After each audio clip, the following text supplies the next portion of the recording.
Hello, Andrew Day. Hello, Bob. How you doing? Okay, how are things in Dixie? Is it Dixie? I guess the whole Everything in South the is South is Dixie. Dixie. You're in one of the purpler parts of the South, I guess, right? You're in North Yeah, Carolina. especially the same. I mean, we have a Republican governor, and no, we have a Democratic governor and Republican senators. So Hmm. it's Hmm. officially purple, and Nashville is pretty blue. Though maybe not quite as much as people seem to assume. But yeah, things are good. It's a pretty day. I've got a hiking trail near the house, so I took Penny out for a hike before this. Penny's your dog, Penny is my dog. not Yes. your wife. When you go for a hike with your wife, you don't say I took her out, right? That's true. That's true. Okay, good. So it's And not what? that red a state that you would talk like that, right? Um, Exactly. now to the extent that an army brat can actually be from any one place, though, you're from Alabama, right? That's your family roots or not? When That's just people where your ask yeah. where are you from, I usually say Alabama. I mean, Hmm. it's kind of a complicated question for me. When I turned 5, we moved to San Francisco, and that's when I lived on the Presidio, where you have Where I also had lived lived. earlier. I had paved the way for you. Um, Right. and I, to the extent that an army brat can be from any one place and from Texas. So we're both actually kind of Southerners. Hmm. Um, and yeah, the Presidio. God, I was just out there a couple of weeks ago. I mean, driving through the Presidio. I didn't stop there, but still, still makes me nostalgic. Great place. You don't remember it though, right? You barely remember it. I don't remember the things that an adult would remember, like how beautiful it is and how scenic. Hmm. I remember liking it a lot. You know, military bases are amazing places for kids Hmm. because they're so safe, you They know. really are. So you can stay out super late with your friends, even if your parents otherwise wouldn't let you to do that. Everyone's parents work Yeah. together. So there's like a spirit of community that is I, increasingly absent maybe in America. I want, I mean, not to take us away from our mission of discussing this week's issue of the Earthling and the week of the news generally, but I once wrote a column from the New York Times called My Life in the Army that was about not that so much, but it was about the ways in which the Army is a progressive thing. I mean, for example, the property is all communal in a sense. Hmm. I mean, you don't really own your property. Um, whenever there's a public school, whenever there's a school on base, did you ever go to a school on base? I did Oh yeah. twice. The It's DoD schools, yeah, they're great. it's socioeconomically integrated. There's Hmm. not like, and there are just a lot of things about it that are kind of socialistic. Um, The healthcare included. I mean, everyone's that's right, on socialized single payer. medicine. That's right. Yeah. And the education is more standardized at a federal level than any other public education in America, at least. Hmm. And it tends to be pretty high quality education. But yeah, we always wore uniforms, and I was always told the reason for that is because there are like discrepancies in people's Wait, parents. you wore uniforms Not like army uniforms, but we had like a very strict dress code. Like on you could wear, on a military base school? yeah. That's I weird. I never did that. I was in fifth grade and ninth grade, hmm. schools on military bases. I never did that. Oh, I thought you were being sarcastic because it No, that's stands to weird. reason. Where was this? That was in Fort Knox. I don't know if that's the Well, only time I remember wearing a very strict dress code. maybe But if yeah, you're near there's like gold reserves. yeah. But I mean, yeah, it feels progressive. I totally get what you're saying, but it also has a kind of right-wing authoritarian vibe. Like I remember I used to referee soccer games, and sometimes in the middle of the soccer game, if it turns 5 o'clock, Yep. you turn to the nearest flagpole and they play the Star Spangled Banner, and then they No, launch a cannon. wait. Now, unless you were diverging from general army practice, they played retreat at Oh, five okay. o'clock. I misremembered. This was on the Presidio. Hmm. At 5 o'clock, you'd hear the cannon fire.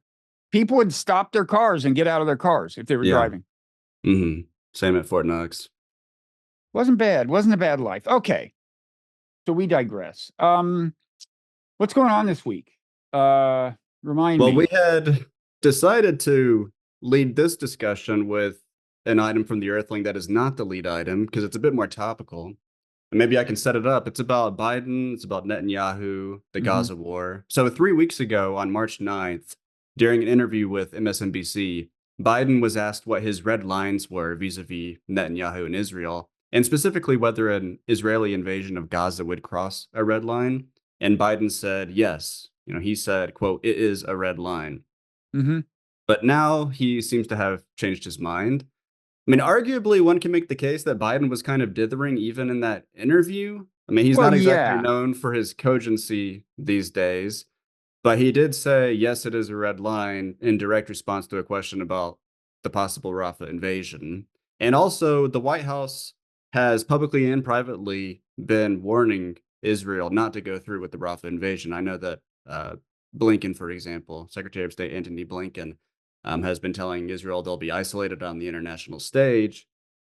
And we should probably say Rafah is a city in southern Gaza where I've seen the number 1.4 million Palestinians are sheltering, many of them Which is displaced. most Gazans. Most of Gaza is in this one city. It's the only uninvaded city. They have been doing airstrikes on it, but there's been no ground invasion. Right. And that's one reason that the White House is supposedly pressuring Netanyahu not to invade. The other one is it's an entry point for humanitarian aid. Hmm. The humanitarian aid that is able to actually get in can go through Rafah. But Netanyahu's been unfazed. He's been saying that Israel is going to invade Rafah regardless of what the U.S. thinks. And this week we got confirmation in the form of a Wall Street Journal report that Biden has bent the knee to Bibi again. The Now, journal. Andrew, let's don't get contentious in the way we describe these things. Oh, Bethany is that reminds me of like whenever people are trying to get us outraged about what another country is doing, like the mhm. Iran hawks, they would say like the mullahs thumbed their nose at us. Like that's the worst. It's like if somebody thumbs their nose at you, you should definitely invade their country. Whenever people say that, I'm not even sure like what action I'm supposed to envision or Yeah, why yeah, it's that's the other bad. thing about it. I think it used to be an actual gesture. You would go like that, or am I getting mixed up with picking your nose? That was a gesture. Um, Okay, well, in the Earthling, I think we're saying BB beats Biden again, which maybe is a little less contentious. Um, but the reason we're saying that is because this general report says that White House officials are in talks with Israel's military about the Rafah invasion. But rather than pushing Israel to cancel the invasion, these Biden officials are giving the Israelis advice on how to carry it out. yeah. It The reportedly, headline, the journal headline is U.S. pushes to shape Israel's Rafah operation, not stop it. And the text backs that up. I thought this deserved a little more attention than it got, this Wall Street Journal mhm, piece, given what Biden had said about the red line. Even right. granted that he said it in response to reporters' question. He didn't go up there planning to say this is a red line, but he very clearly said it is. Mhm, Um, and I applaud the Wall Street Journal for underscoring this. Now, there's a paper I don't want to applaud, and that's the New York Times. I actually there's a parenthetical reference in the Earthling to the way they covered this, and it kind of drove me a little nuts because it's a piece by who's Peter it by Baker. Peter Baker and Mhm, somebody else, and it's like White House denies Biden has set red lines for Israel Hamas war in Gaza. And they say White House denies it. They say they have Jake Sullivan saying the president didn't make any declarations or pronouncements or announcements. Well, he did make a declaration, strictly speaking, but I know what he means. He didn't come out with a formal announcement. But the thing is, I mean, like journalism 101. If you're mhm, Peter Baker and Alan Uhas, you are supposed to tell us what did Biden say. Now, mhm, if they had recounted that, here's what they would say. They would say that the reporter said, "What is your red line with Prime Minister Netanyahu? Do you have a red line, for instance? Would the invasion of Rafah, which you have urged him not to do, is that a red line?" Biden says it is a red line, and then even when he goes on and says, "But we want to defend Israel," he gives it for example. He's like, "We'll always provide the Iron Dome," so he's not even ruling out taking away offensive weapons. It's very clear, and the New York Times doesn't say this anywhere. I mean, what Peter Baker and his co-author do is say that Mr. Biden gave So Sullivan was referring to an interview Mr. Biden gave over the weekend in which he was asked whether he had a red line Israel should not cross in its prosecution of the war. Now, if I were the journalist, I would at this point tell you what Biden said. No, he just says, the New York Times just says, in the interview with MSNBC, Mr. Biden rebuked Prime Minister blah over the rising, then saying that he must pay more attention to the innocent, blah, blah, blah. He's hurting the blah. He just, I'm sorry. Am I getting too, you tell me, Andrew. No, I mean, it's confusing to read that article if you don't know what Biden said, It's because you don't know what pathetic. they're responding to. No, it's like you're on Team Jake Sullivan. You're on Team White House here. Right. And frankly, I have trouble coming up with another explanation. It's such an egregious dereliction of fundamental journalism. There's a controversy over what somebody said. Hey, why don't we quote it? I'm sorry. I'll come down. But as long as I'm complaining about the New York Times, let me throw one other thing your way. This, I think these two things, they may seem unrelated. I think they're related. So here was the New York Times headline and lead in the wake of the terrorist attack in Russia on the concert hall. Headline is, rocked by deadly terror attack, Kremlin amps up disinformation machine. And then the lead is, well, actually, I don't have, but it's the same thing. Disinformation is in the lead, just the assertion that Russia's claim that Ukraine is behind the terrorist attack. The Times is asserting as like a repertorial matter, not only that it's false, but that it's intentionally false. I mean, misinformation is false. Disinformation is intentionally false. Now, I think probably Ukraine wasn't behind it, but you certainly can't rule it out based on the evidence I've seen. And I think you listened to the same Russians with Attitude podcast I did. I wanted to hear their case that it was Ukraine. And I learned a couple of things that made it a little more plausible, right? Like, I mean, did you find their argument? I didn't find it persuasive, but at all. Maybe we should say, even in their episode, they started out by just saying what the facts are, and then they specifically say, now we can get into speculation, and that's when they say why they think that they should work at the New York Times. They understand the distinction. And then that's at the point at which they start talking about why they think Ukraine might have been behind it. And even then, they're kind of speaking in probabilities. But no, I tend to think this was ISIS. Like, all the previous attacks that have happened, like Nord Stream, for example, and various attacks in Russia on Russian territory that Ukraine has denied, I was pretty confident that either America or Ukraine, in the case of the Nord Stream pipeline, was behind it, and that Ukraine was behind it in the case of these attacks in Russia. In this case, I feel like ISIS did it.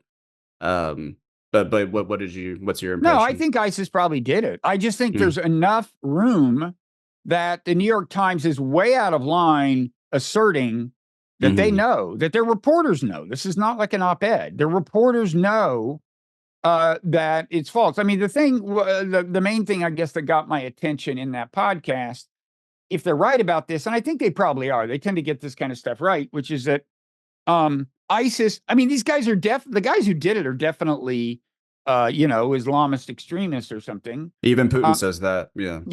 Yeah. But I guess two things got my attention. One is that apparently, if they're right, ISIS has two ways they can take responsibility for something.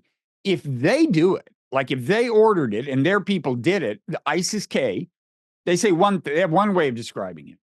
But there's a second category where an affiliate did it. And according, as I understood these guys, at least, who may or may not be right, but have been pretty credible about sheerly factual matters in the past.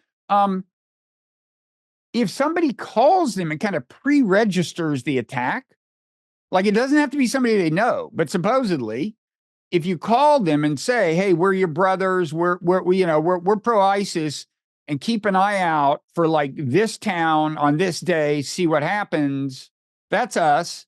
And then after it happened, then supposedly ISIS-K will be happy to claim responsibility, which kind of makes sense. They would like to be held responsible for as much mayhem as possible. That's part of their business model. So anyway, in light of this, and also I guess it's true that the terrorists said that what happened was there's some radical imam or something they watch online, and somebody called them and said, "We represent him." The guy himself didn't call them, so they actually have no way of knowing if it's legit. But we represent, and we want you to do this operation, and we'll even pay you. I mean, I don't want to get deeply into this because, again, if I had to bet, I would bet Ukraine's not behind it. But it's just this, and the thing is, I'm old enough to remember when the New York Times was not like this. The rules were different. It was like somebody makes a claim, you report it. Somebody makes a counterclaim, you report that. You actually and also both. Yeah. And I don't think it is disinformation. I think Putin, I would guess that he actually does believe it. I mean, he must be paranoid about I don't know. attacks taking place in Russia. I mean, maybe he overcommitted because he was initially suspicious. And then as the evidence comes out, maybe he's saying that it very unlikely was Ukraine, that it was probably ISIS. And he feels like he can't just come out and say that. But he may well. I mean, it wouldn't surprise me at all. I mean, that's what, I mean, even if you're not unusually paranoid, and he may be that, but if you're in a wartime setting, your first thought is always, oh, the enemy did this to us. And let's face it, Ukraine has done a lot of shit on Russian soil, including bombings, I mean, terrorist type bombings, like in Cafe, where they snuck that trophy. Yeah, it was a bust of a guy, I think. Yeah, it was a bust of his head. Here, congratulations. And the Daria Dugina, which was Yeah, supposed to be for Alexander Dugin, who's, I mean, even he is just a philosopher, but one who's supportive of the war, and so is his daughter. Yeah. Well, and he supposedly has been a big influence on Putin. I think that's overstated, but yeah, and they denied that. So anyway, this is all about the New York Times. It's not about Putin and Ukraine. That's why I'm getting into this. It's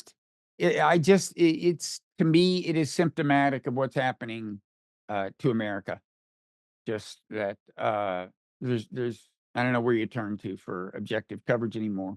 But I do think probably the Wall Street Journal and the Washington Post are closer to that than the Times. Well, I imagine in this Peter Baker co-authored New York Times piece, the thing that they were confronted with is if they are going to report what Biden said immediately after reporting the White House denial, then it's going to look pretty conspicuous. The White House denied that Biden set red lines, and now we'll quote Biden, "It is a red line." And it's not their job to run in from interference for the president. No, I'm not defending them. Opposite of their job. I'm not defending that choice. I'm just saying I imagine that's the situation that they were kind of confronted with. And perhaps this kind of goes into the category of Biden not being very cogent in his old age, and just sort of responding kind of reflexively. Yeah, it's funny. There was a brief moment where the Times was very willing to underscore his feebleness, and then it became too late to even hope that there could be a replacement candidate, and maybe they've just cut back. But I just want to emphasize how in olden times, and I was at an actual daily newspaper long, long ago myself, a small one, but a daily newspaper, the ethos was such that, if you're going to report something that is embarrassing to some public official, the way this would have been to Biden, you don't even that's not some kind of quandary. Yeah. If anything, you relish the opportunity. You're supposed to keep public officials honest. Okay. Sorry. We better pick up the pace. I got off on one of my tangents. Well, maybe I could just bring it back to this whole Biden Bibi thing, because our angle on this in today's Earthling is kind of saying, why does this keep happening? Why does Bibi keep beating Biden, so to speak, especially when you consider the ostensible leverage that the U.S. has over Israel. I mean, it provides billions of dollars in military assistance and crucial diplomatic support, for example, with vetoing these ceasefire resolutions at the UN Security Council. And then just the general asymmetry in power between the two countries. You would expect that Biden would very much have the upper hand And we linked to this foreign policy article, in the magazine Foreign Policy by the Harvard political scientist Stephen Walt. And I thought it was an interesting article because he points out that, he's looking at the history of international relations and specifically US relations with smaller allies and client states in the last few decades. And he points out that oftentimes the client state doesn't just do whatever the U.S. wants. The Right. U.S.'s ostensible leverage doesn't actually automatically translate it to them being able to tell the client what to do. So, like the Afghan government apparently routinely didn't implement reforms that the U.S. was requesting, and Walt says because they knew that the funds were going to keep coming because the U.S. doesn't want the Taliban to take over. And so he talks about the circumstances under which a client is able to get some leverage on a more powerful patron. And the ones that are relevant in this case are basically Israel cares more about the issues under dispute, like it cares more about the situation in Gaza than the US does. And also if the president or politicians in general in the patron's country have political constraints related to the lobbying power of the client state, then that's another example of a circumstance when the client will get some leverage over the patron. And so those are relevant, but as Walt says, those are also changing right now. Like the stakes are kind of higher for at least the Biden administration, as his electoral chances are, suffering seemingly from the Gaza war, and as America's international reputation is looking pretty bad. And then also as far as the political constraints, which are kind of related, as we were talking about earlier, there was a Gallup poll this week showing that a majority of Americans disapprove of Israel's military campaign. And there was another poll we linked to showing that most Americans don't want to keep sending arms to Yeah, Israel. these are amazing numbers to anyone who's Mhm. been following like U.S.-Israel relations for decades. It's kind of amazing to see. Yeah, the numbers have kind of like completely switched since November, which is the last Mhm. time these organizations did the poll, or maybe the first time. Um, So yeah, now an absolute majority of Americans, and it's in all party groups that the support is decreasing. So Republicans still a majority support. They approve of what Israel's doing and they support sending weapons, but even those numbers are in decline. And the Mhm. Democrats are seemingly more critical of Israel than they've been in my Mhm. lifetime. Yeah, well, this helps explain why Trump himself put out he said this kind of masterfully ambiguous thing, right? Like I forget the exact wording, but it was like, "Come on, wrap it up," or like, "Get it over with." Yeah, It was kind of like, "We need peace, but I'm not ruling out genocide as the way to get it." Right? It's like yeah. he kind of had it both ways, but he did seem to feel uh, pressure to say this can't go on. Even Trump say this can't go on a lot longer. Yeah, I thought it was pretty savvy. Like it seemed pretty transparent what he was doing. Like he doesn't want to get on Israel's bad side or the bad side of people who, donors and voters who like Israel. But he also kind of wanted to position himself as being more critical of Israel. I think he even told them like your reputation is suffering as a result of this. Um, like during that interview. Was Mhm. he speaking to Israelis? I don't remember now. I think he Oh, I was. don't think so. What was he? Was he in the Middle East when he said that? No, I don't was know. No, I think he was in the U.S., mm. um, but yeah, and But so this what we say based on the Stephen Wald article is, you know, if Biden really does want to push Bibi, push Netanyahu to end the war or at least to let in more humanitarian aid, reduce civilian casualties, maybe he couldn't do that even if he wanted to.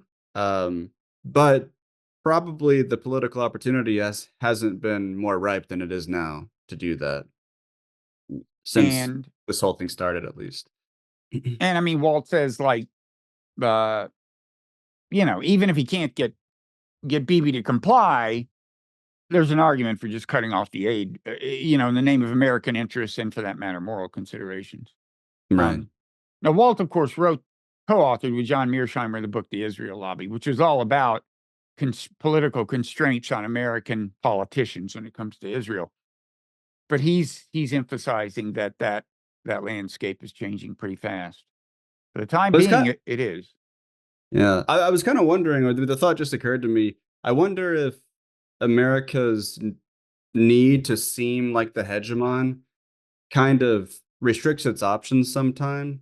Because the thing that Walt was recommending there, where you say, okay, we tell you not to invade Rafah, you're going to do it anyway, go for it, but we're not involved. Hmm. Um, it seems like politicians are averse to that kind of thing. They'd rather seem like they're the ones who stopped it or they're supporting the thing that's happening, you know? Yeah. Um, yeah, I don't know. As I've said before, I think Biden is just in a pickle. I mean, Mhm. politically. I mean, I agree with Walt that it's in America's interest and the interest of the world for him just to say, we're not supporting this anymore.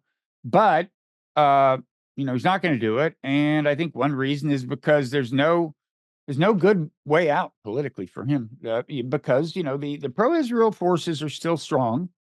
Um, increasingly at the grassroots level, as you said, most Americans and an even larger majority of Democrats, right, want a different Mhm. policy.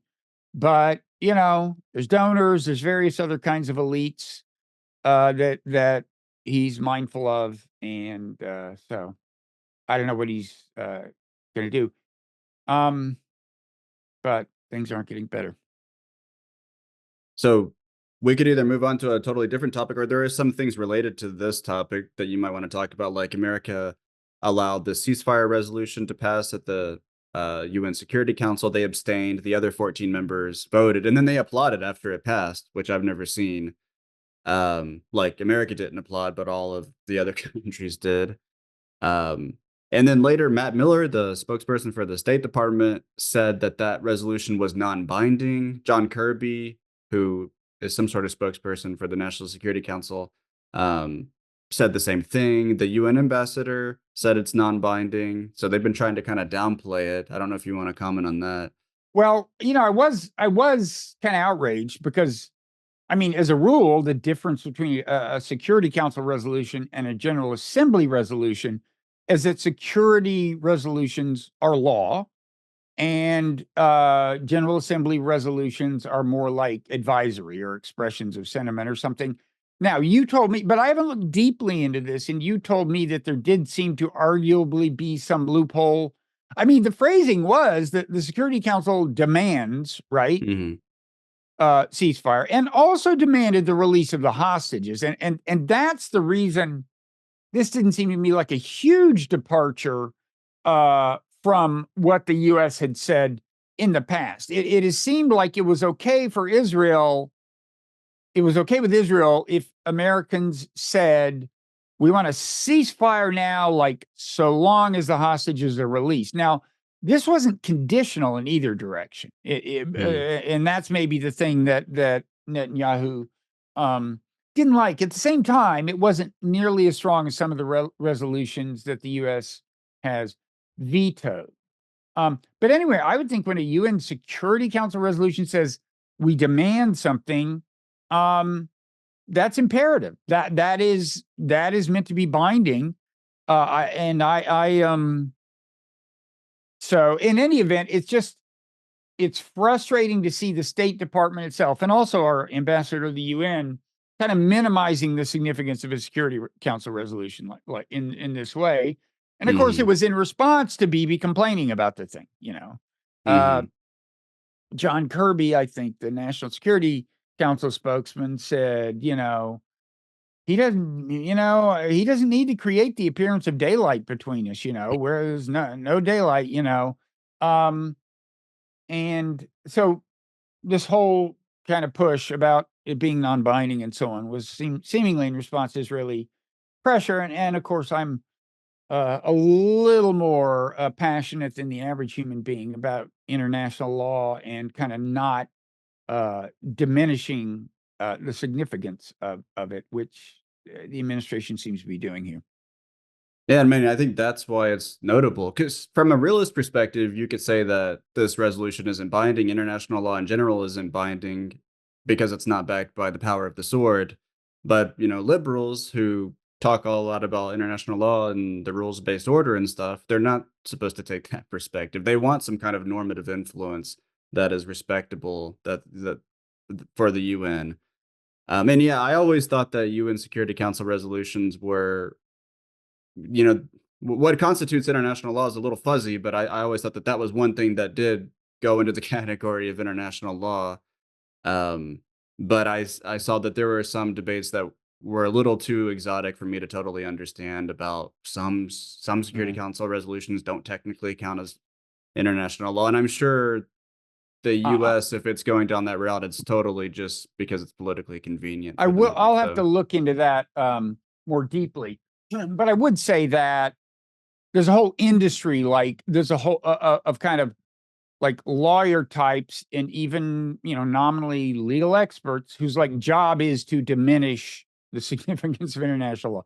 On virtually any such issue, you can find Mhm. somebody at some think tank, and often within an American administration, who will say, "Oh no, this doesn't violate international law." I mean, I guess the good news is that all administrations, even Trump's, I think, at least feel the obligation to come up with a fake rationale about how it is consistent with international law. I mean, I guess it's something that they think they have to go through that ritual, but there's always somebody claiming you don't have to worry about it. On the point about it being backed by the sword, I mean, one thing that distinguishes the Security Council from a lot of things in life is they have the power of the sword. I mean, they can authorize the use of force. They don't have their own police force, Mhm. but the NATO's intervention with Bosnia was authorized by the Security Council, and so on. It happens, and they also use economic sanctions, not infrequently. So it's for real. Now this didn't have any of those things attached, and maybe that's one thing people are emphasizing. Anyway, Right. But yeah, I agree with you that internet. I mean, sometimes people look at these things and say, "See, international law doesn't matter." But actually, we're talking about it. It kind of mhm, gives activists a language with which to criticize.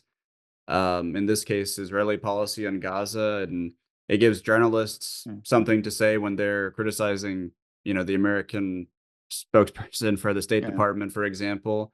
But yeah, it also, as And you kind of alluded to earlier, it also can give states a language where they justify their behavior by saying it's consistent with international law.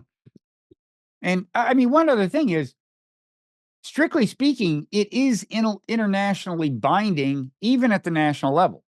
I Hmm. mean, there's two kinds of international law. It's kind of the formal kind that consists of treaty agreements, and the UN is one of those. The UN rests on a treaty that everyone signed, everyone who's in it. Um, and there are other treaties, and the U.S. Constitution says that a treaty shall become the law of the land, as I recall. Hmm. So it's not just built on cotton candy here. I mean, there is a formal connection between national law and international law. Now, customary international law, which is more like talking about the fuzzy point at which norms become de facto law. I don't know about that, but Hmm. treaty agreements are supposed to be for real. Right. Yeah, absolutely. Yeah, I remember thinking about that in relation to torture and the war on terrorism, how it's a violation of the U.S. Constitution because we signed treaties against torture. But do you think we should move on to Yeah, push me another? along. I just tell me to shut up every time I start doing this. And maybe we can also transition to overtime. Um, and we'll be talking about AI. Your Hmm. lead today is on artificial intelligence and the increasing persuasiveness of AIs. We'll talk about There's TikTok. evidence. There's new evidence about the Right. persuasiveness of AI. We'll talk Uh, about TikTok and some other AI updates, and we'll ask, why are Americans increasingly willing to settle in a foreign country? Uh, shocking numbers there. right. But you know what people have to do if they want to hear the shocking numbers, Andrew? I don't. What do they have to do? They have to become paid subscribers to the Oh, Nonzero that's right. Newsletter, because that's the That's only way to right. get past our paywall, folks. Yeah, get a This paid is not a subscription. normative paywall. This is not like some fuzzy, you know, one worldish sentiment. Mhm. This is like join or die. It's a hard paywall. It's not cotton candy. It ascends, it declines, and it's coming here now. Yep. But thanks to everyone, regardless of whether you're gonna be with us on the other side. This was a free preview of Earthling Unplugged. To unlock the rest of this conversation and other exclusive audio content, become an NZN member at nonzero.substack.com.